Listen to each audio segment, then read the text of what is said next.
tuna hian GB WhatsApp delete anti an shailar kha kan en dona WhatsApp GB message kan delete dan tur chu teng kan ti angin tinan pakhat hi kan number pakhat hi kamang thwa kha ha ka text sinang dammo kan fatiang dammo tilogin WhatsApp message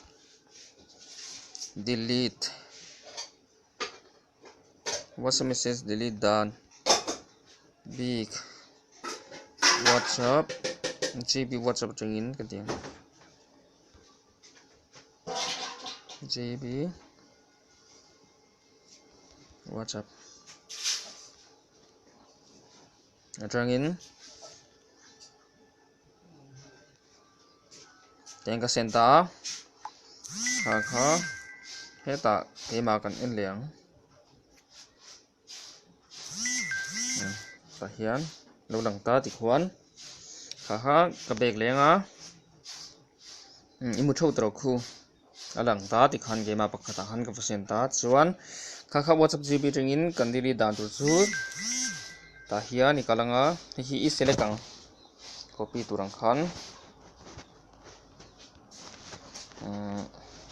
nunga klokula